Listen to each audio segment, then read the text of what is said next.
Sports Podcast.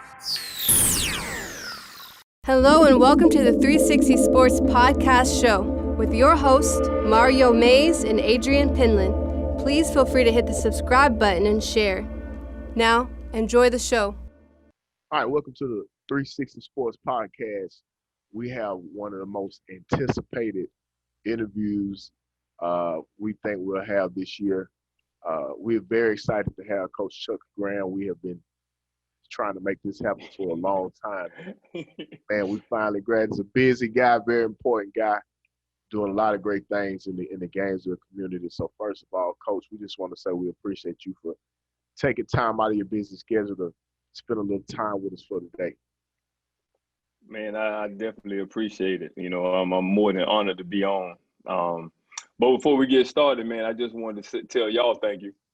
You know, AP, I mean, I really appreciate and have admired the things that you've done for the kids in the community. You know, helping them with their games and all that, and giving exposure to the kids.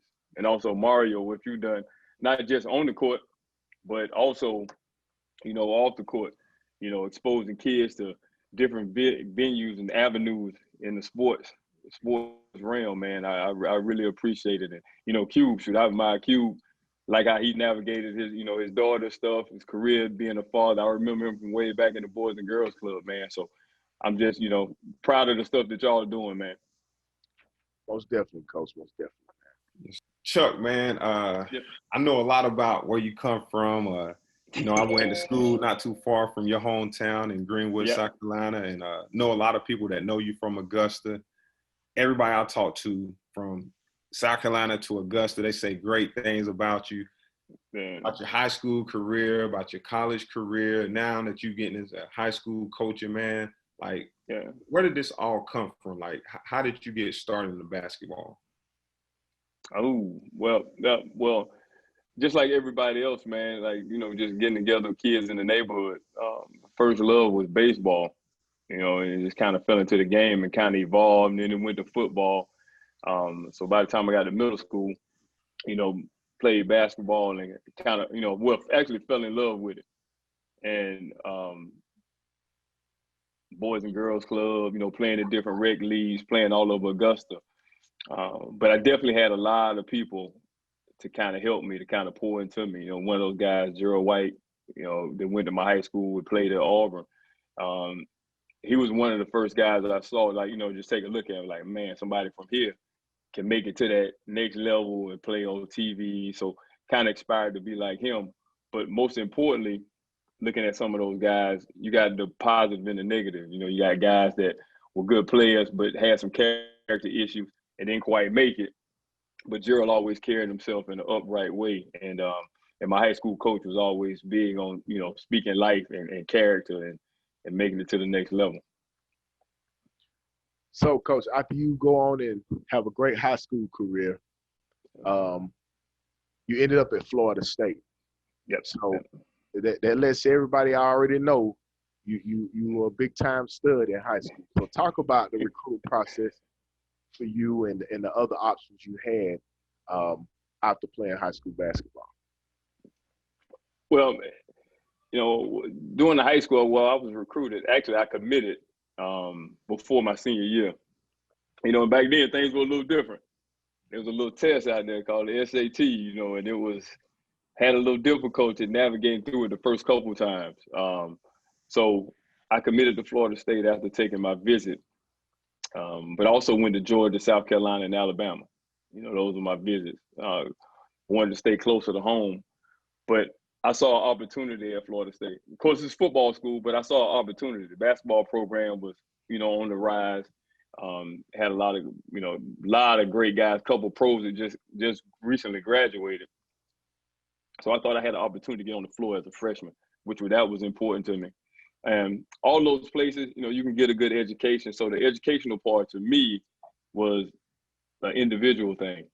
Like, you know, you go to those schools, you're gonna get a quality education. So We got you. yeah, it was a easy decision for me, I think, because I wanted to play right away, and I felt like I could play right away after playing against some guys that played in college. and Florida State kind of like was the right fit for me.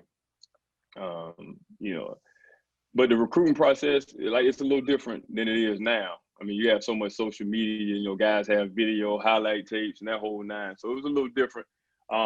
We didn't have the whole AAU scene. AAU was a scene, but it was a totally different category. Right. We would actually go to All-American camps, and they actually would put you on teams, and you just competed against each other, which is totally different from how it is now. But that experience has actually helped me to help some of the kids that get recruited in this process. So it's kind of come full circle in the same sense.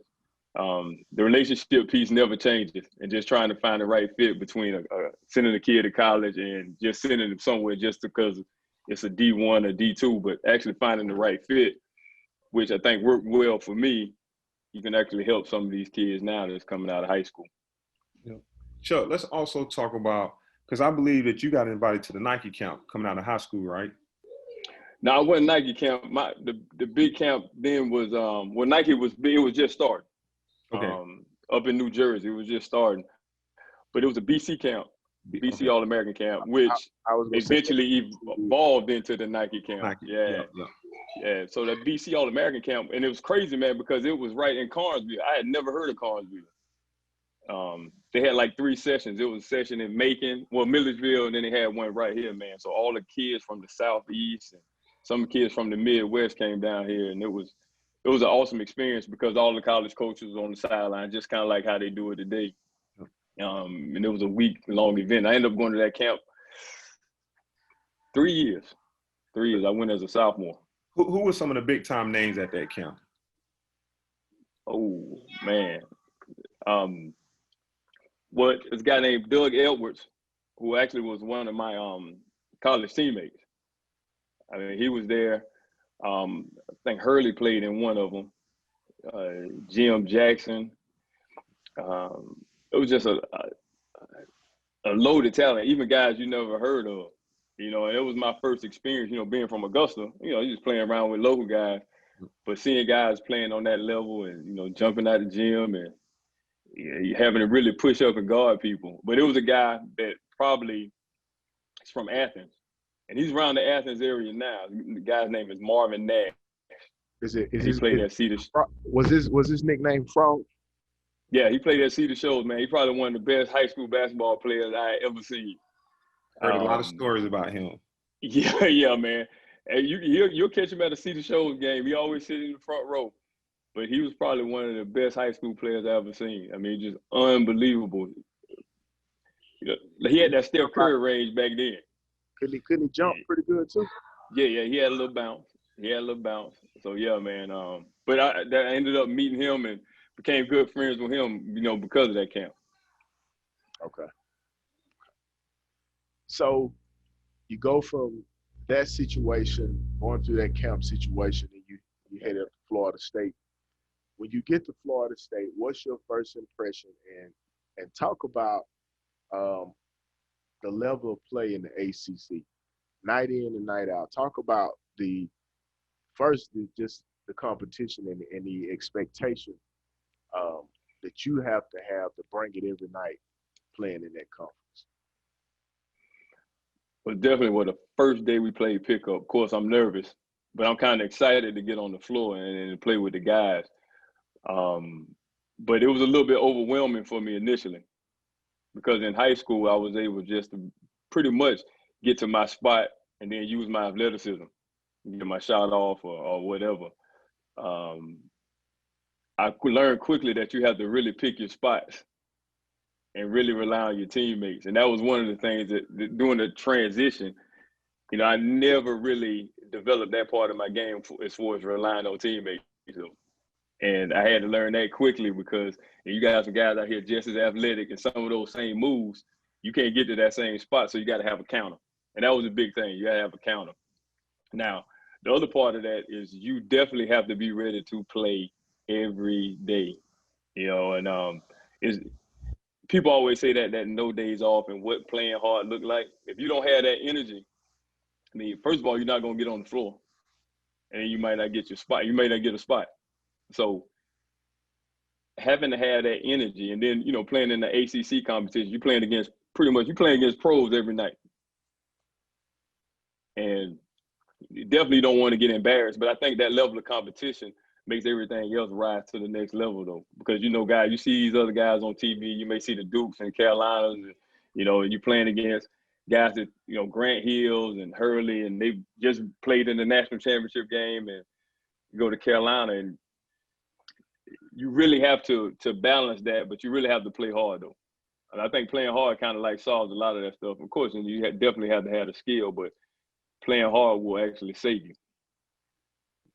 Chuck, tell us a couple of stories, because every basketball player, especially if you a big time and you're a big time basketball junkie, you want to go play against North Carolina or Duke. Give us a story like your first time going to go play against Coach K or whoever, and just break it down to us. Like, was you nervous? Because I know Coach K now. The time that you played, who was the big time player on Duke? Well, they was just coming off a national championship. Mm-hmm. So you got Bob Hurley. You got Christian Laettner. You got one of the Hill, Thomas Hill. Yep. Thomas Hill. And then after that, that next year they brought in, Grant Hill was there. So, I mean, you're talking about like, first round draft pick, playing against them. Back then, Maryland was in the ACC. So now you're talking about a guy named Joe Smith, who was a freshman. And Joe Smith ended up having like a double-double against us at the halftime. So. Was he the number one pick when he came out? I think he was. He was a Golden State. I think he was.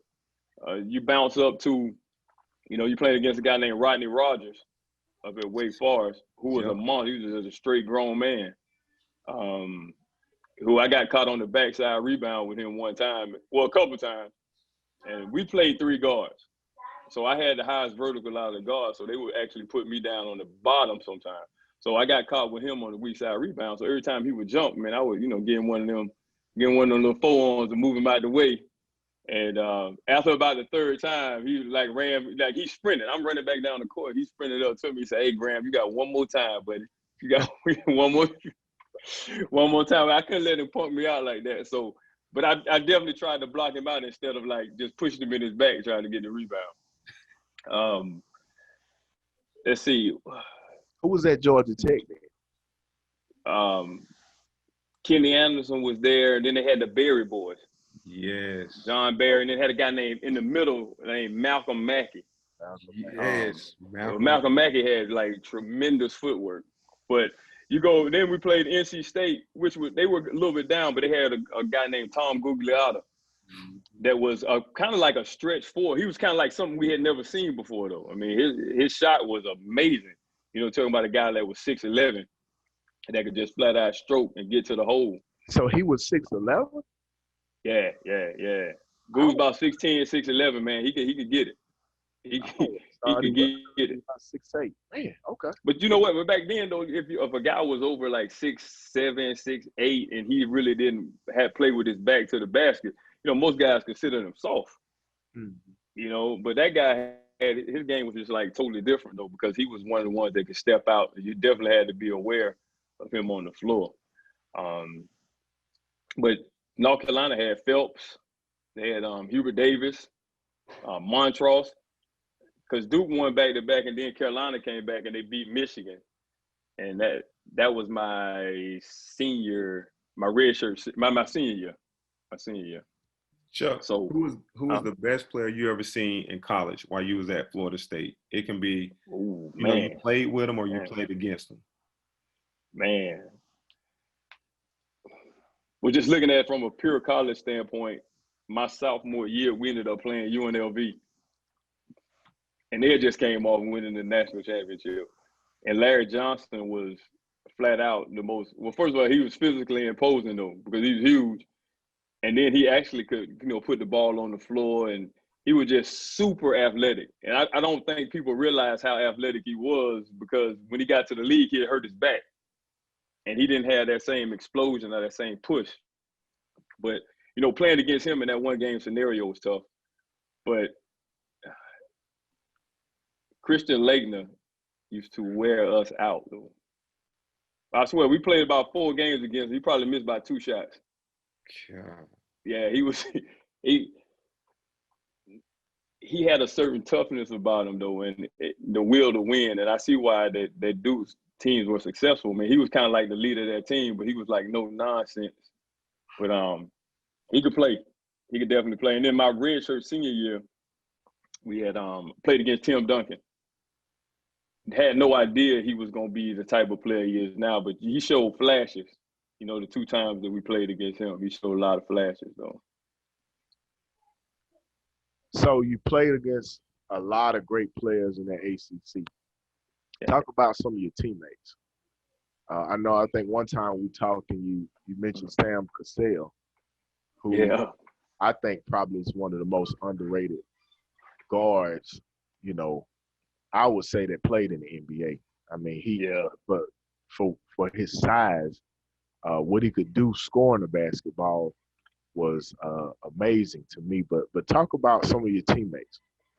We'll start with Sam. Sam was my roommate, so we shared a lot on the road, and you know, and I always talk basketball and life. Actually, I just talked to him a couple of weeks ago. You know, the Clippers let him go. He was assistant coach with the Clippers. He got let go, but he's in contention to actually be the head coach for the Rockets, which that's the team that drafted him.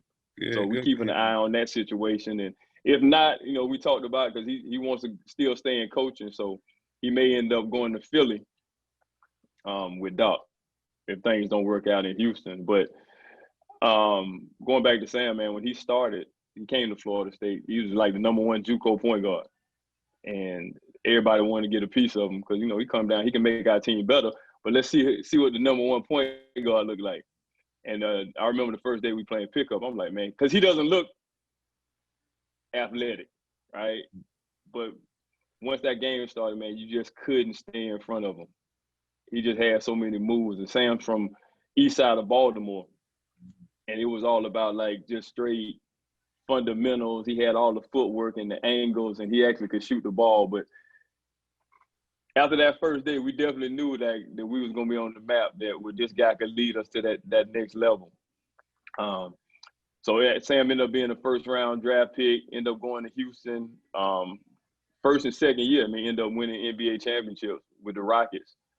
Went on and played, I think, 13 or 14 years. Won another ring with the Celtics back when they had Garnett and Paul Pierce and Ray Allen. So big-time NBA career. I played with another first round, a guy named Bob Searle.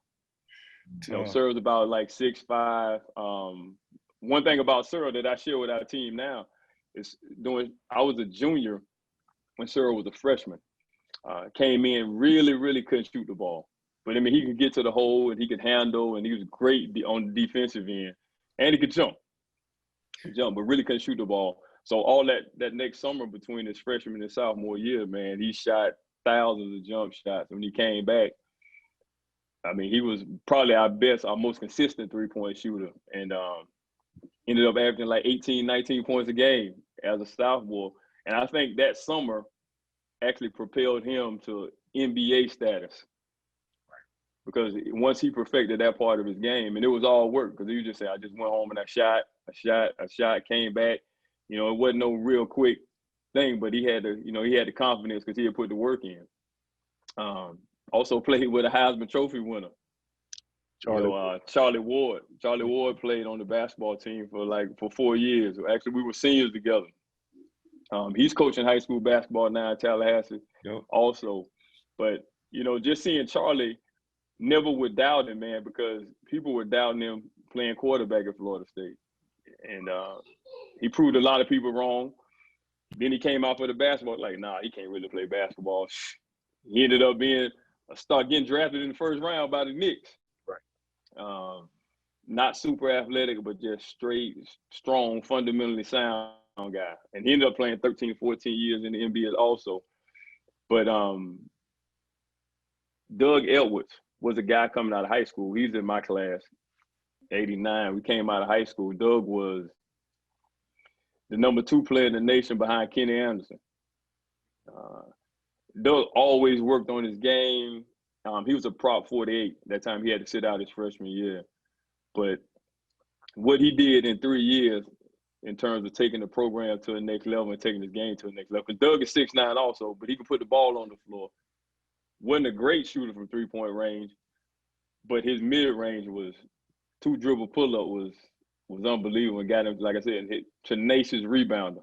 Got him to the next level. And I think Doug played about like 7 to 8 years in the league too now. He's actually assistant coach over at University of South Carolina. Okay. With his whole high school coach, Frank Martin, was his high school coach. Okay. Well, did you see head coach or just even a coach in Sam Cassell at the time? Yes. First thing, Sam is a people's person. Now, he will not stop talking. I mean, to this day, he will not stop talking. But I think his ability to communicate actually makes him a good coach. You know, when you're coaching guys at that level, there's only so much you can tell them, like really X and O wise, or, you know, you need to change your form or that whole deal. These guys are making millions of dollars, and whether they want to listen to you or not is up to them. But I think because Sam actually played, and even if he wouldn't have played, just how he comes across as a person just gives him more credibility. So I think what he does well is building relationships. And because he got that, you know, he got 3 rings and, you know, guys, they're willing to follow him. And that's why I think he really deserved a shot at being an NBA head coach. Chuck, I want to ask you a question because how I first met you, you was coaching with EOTO. Yep. Bert now. You was coaching on the boys' side. I think so. My guy. Yeah. So you was coaching with them. And I met you at a gym one day and, you know, just asking you questions. Did you ever think that you would be a head coach at Gainesville High School? Not at that time. It was a funny story. I wanted to get back into the game, but I didn't know at what kind of capacity. Mm-hmm. You know, I think once I finished playing, when I came back overseas, man, I was looking to fill a void and didn't quite know how to do it. You know, and I think a lot of guys get caught up in between that. And that's why I really appreciate what Mario's doing, because a lot of guys get caught in that crossroads. Once you finish, you don't necessarily know, because basketball is all you've ever done. Yeah. You know, and that was my situation. I mean, that was all I ever done. And, you know, try some different avenues, but I still wasn't really fulfilled until I started back. And I was like, well, you know what? Don't really know a lot of people around this area. I ended up, you know, just by chance meeting Berkeley, James, and got a shot to get back in the game at the AAU level, man. And I'll forever be grateful to him, you know, for just giving me the opportunity to get back. But no, did I ever see it coming to this level? No, no, not at all. Because, you know, man, you talked one time and you was talking about maybe you'll jump into college coaching or with Sam, or maybe you'll jump on the NBA side of things. And now look at you, you're in high school at a great school, at Gainesville High School. Yeah. So yeah, man, it's funny how things worked out, but it was definitely a tough transition, you know, like even to get to this point. But I'm glad of the journey, though. I'm real thankful for it, though. Talk about what brought you to Gainesville. Well, ended up getting married after I finished playing. Ended up getting married, and at the time, my wife took a job up in Jefferson. We were looking for a place to stay, and she ended up moving here to Gainesville. So I used to make that ride from Gainesville Augusta to Gainesville quite often. I know them back roads well. And ended up going to St. John Baptist Church, man. I ended up meeting a lot of great people there and got really engaged in the community. And actually just kind of took off from there, from that point, especially with the community. Ended up getting a job at Boys and Girls Club, and I kind of embraced the whole Gainesville city. You know, and not just the, you know, it was the East Hall kid. I mean, just everybody, but it felt like home. Even back then, it felt like home. Let's talk a little bit about what do Benji Wood means to you, because I know I don't know if it was your first coaching job, but I know he gave your first job around Hall County at North Hall, and he took care of you. He always talked highly about you. What do Coach Wood mean to you? Well, another, like him and Burke, but it's just sometimes, you know, you realize like some people, your paths cross for a certain reason. Yep. So actually meeting him, again, basketball, working out one of his players, I just happened to call him and just say, look, what kind of offense you run? Where is this kid going to shoot from? So I wanted to get that information from him so I could better help the kid. Well, he was like, well, why don't you just come out here? You know, we can talk basketball and go through it. So I came out, went up to North Hall one day. We talked basketball for about like 3 or 4 hours. And he really didn't have a spot for me on the coaching staff. But I just told him, man, look, I just want to be around it. If y'all have me, I just want to be around it. Fortunately, things kind of worked out. He gave me a shot, and I would be grateful for him on that part, though, because if it wasn't for him on that standpoint, I don't know how far I could have. I don't know exactly what level I could have been coaching here in Hall County. You know, I don't know if I would have had to move and go somewhere else, but because of that year at North Hall, of being around the situation, and you know, he had been around for a while at that point. So I think meeting him and him allowing me to be on the bench with him and actually learn and do some different things, I think it did work out for me in that sense. But yeah, I'm definitely grateful for him and that friendship. So you guys go from North Hall over to Gainesville. You had a great run at Gainesville as assistant, and talk about taking that program to the state championship with that team that you guys had, which was a team that was loaded with talent. Yeah. You know, Mario, that's one of the things that I'm most proud of. But at the same time, you always, when you want to get there, you always want to win it. You know, you always want to go ahead and finish it. So a lot of people look at it as a negative because we didn't seal the deal. But, you know, you just look at the relationships and the kids and, you know, how far they came from when they were 8th graders to the point that we playing for a state championship. All those are wins. You know, there's only one team can win the state championship. Right. So you have to define your own success. And once I started looking at it from that perspective and just being a part of these young men's lives, you know, it became bigger than just the game of basketball. Now, for the community, I wanted to win it for the community because this community deserves that. And I know they just been sitting on it, and it's been a while. It's been since '84. So, yeah, exactly. And the community deserves that. But just the amount of support that we get when we got for that game, you know, it pretty much shut the city down. Right. You know, you look around at Georgia Tech, lower level, that bottom bowl was all red. So just understanding that getting to that point and not finishing it is not necessarily a failure. And taking over the program, we had to look at that, realize who we were, and say, look, you understand this? We were that close to winning the state championship. Now we lose those guys. Now we got to take what we learned from that, being on that stage, and try to get back to that level. So, Chuck, speaking of coming off that state championship, before you guys went to the state championship, I think we had an opportunity while I was at Wheeler to play you guys. I think it was the year before that. And it was the year before that. Yeah, and that situation right there really opened my eyes to how good basketball still was up in Gainesville. I think that was probably one of the highlights for me being able to coach, just having the whole community come down. Yeah. And to be a part of, you know, what we were doing at that time.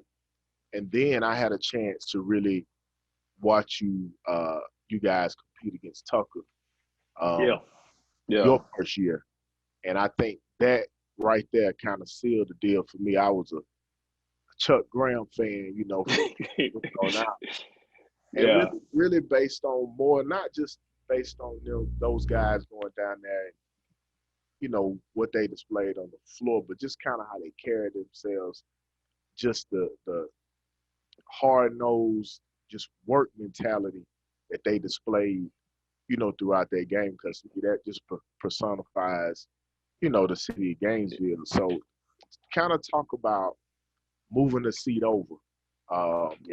From being the assistant on the team that went all the way and took it to the state championship, and then coming back the next year and taking that team on a run with what I felt like was a lot less talent. Yeah.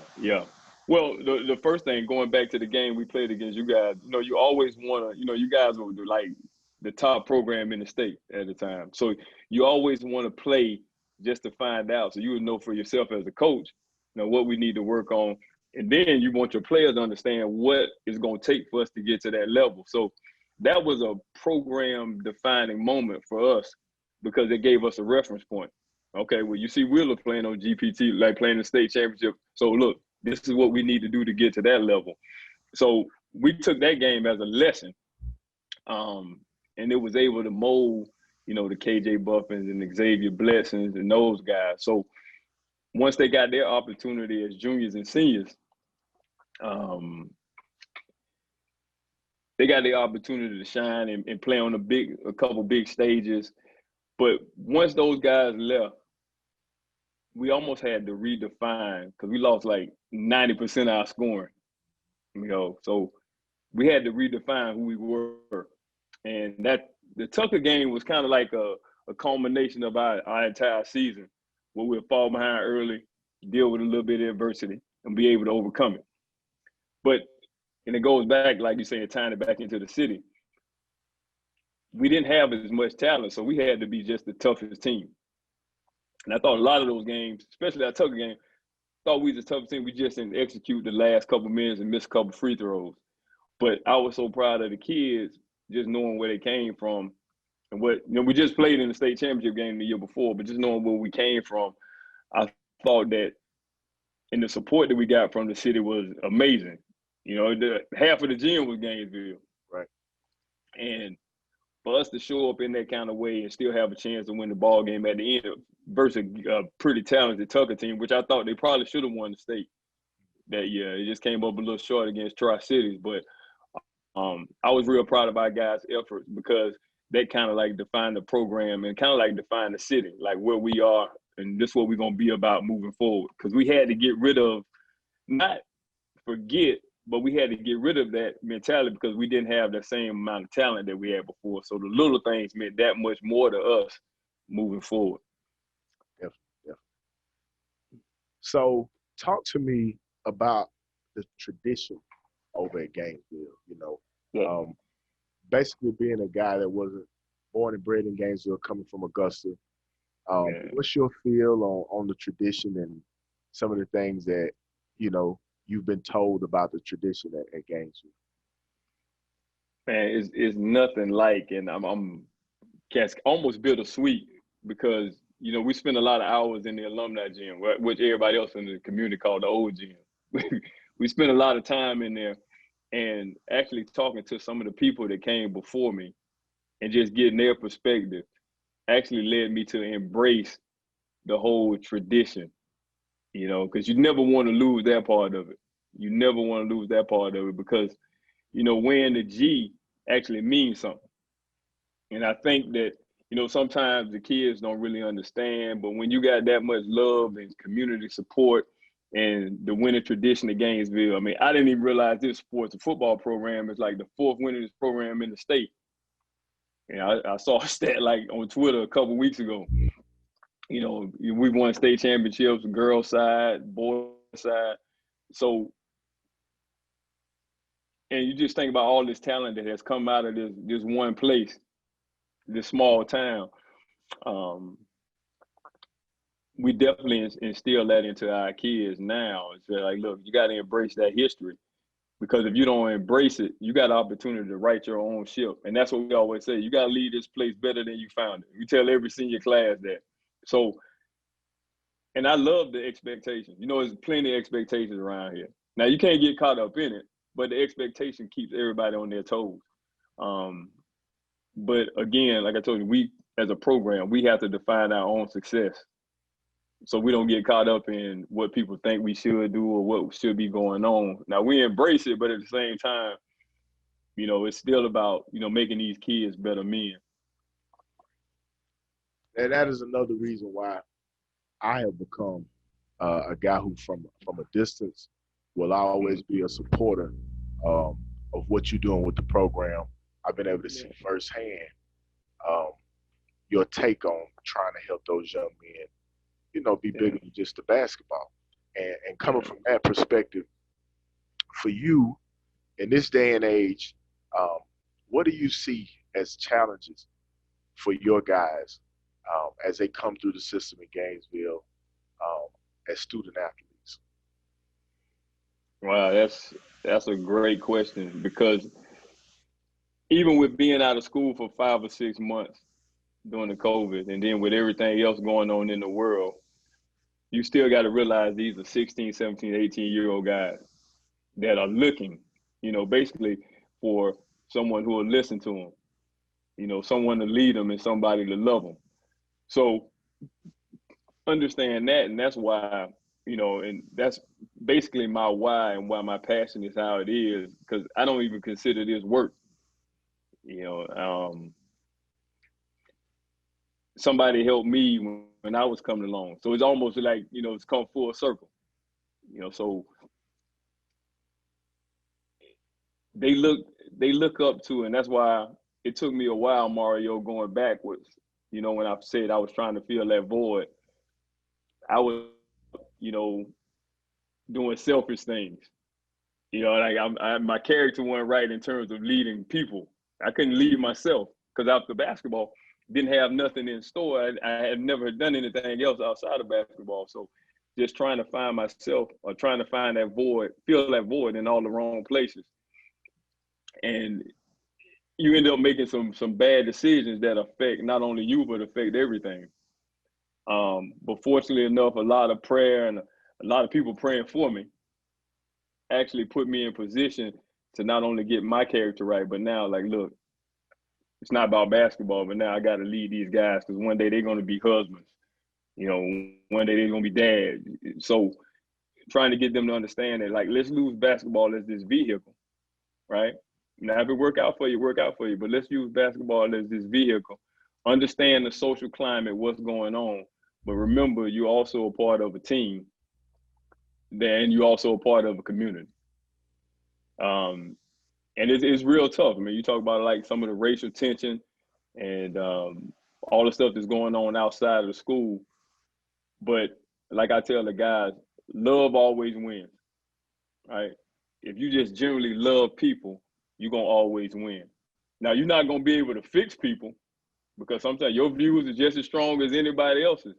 But coming from a spiritual standpoint, you still got to love those people the same way, even if they don't agree with you. And as we speak about community and some of the people that you met when you came into the Gainesville situation, there's a very, very special person that you met that I met when I was a young guy. And I really say he was responsible for me really falling in love with the game of basketball.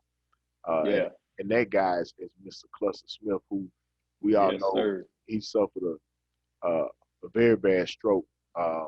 It's almost been a year and a half right now. Mm-hmm.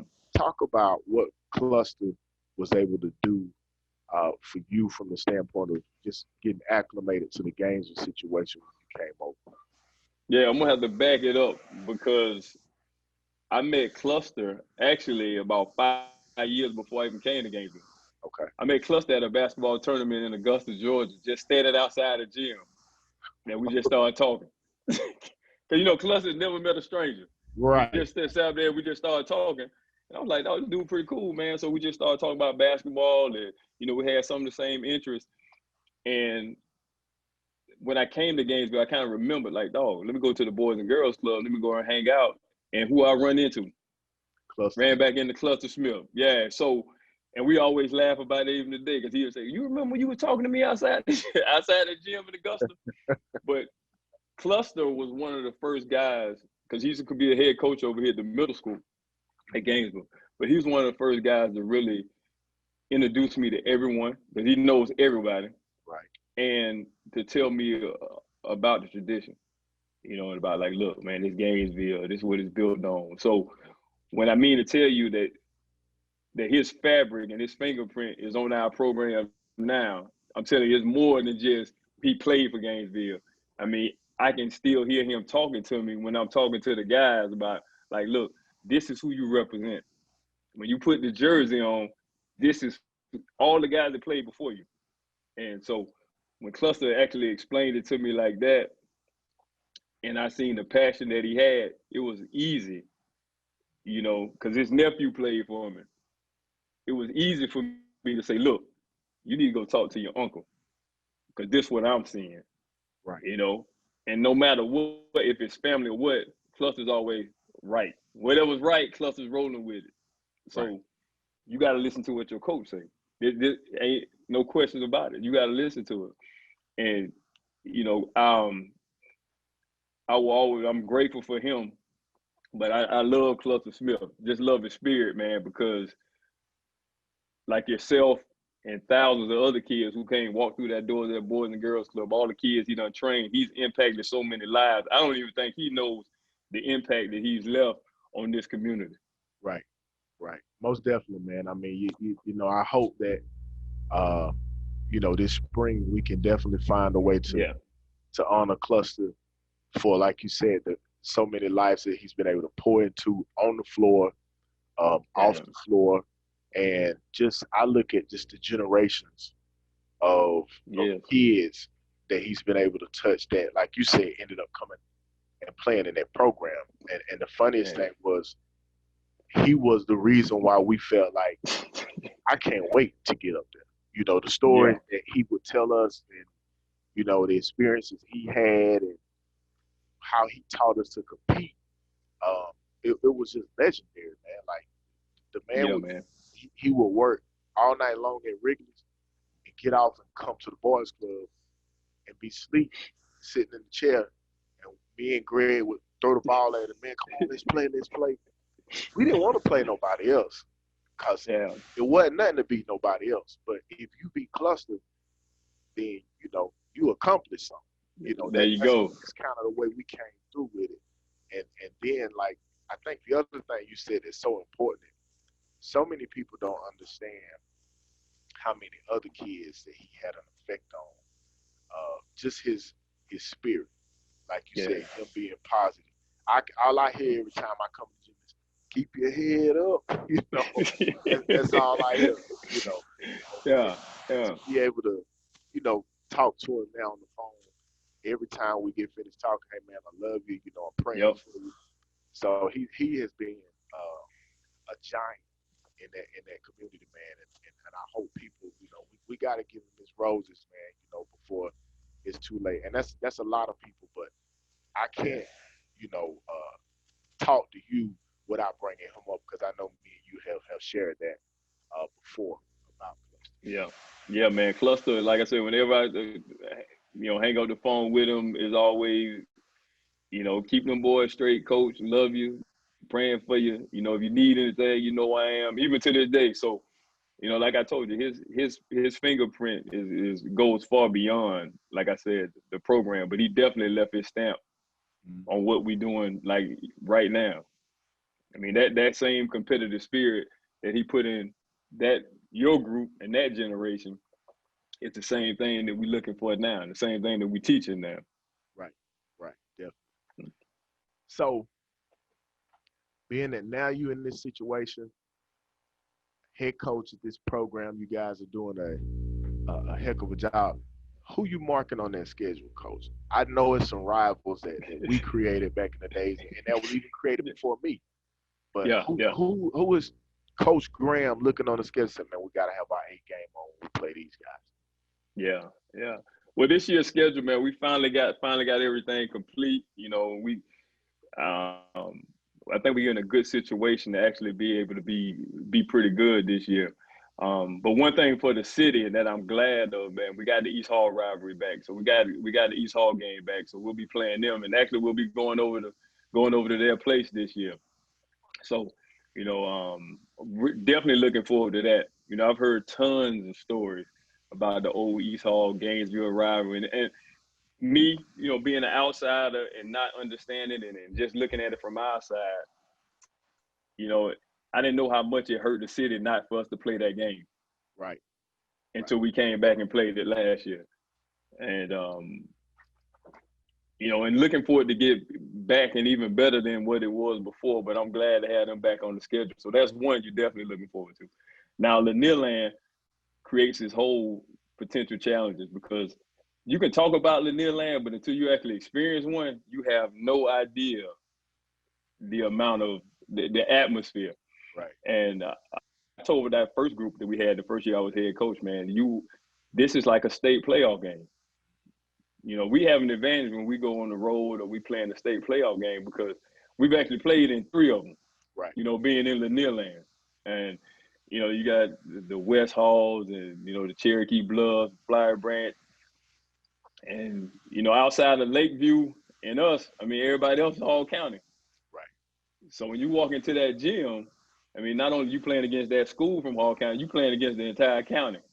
Right. So it's definitely something that we also look forward to. And, this year we were able to get Northwood Net on the schedule, and we're going to match up against Grayson.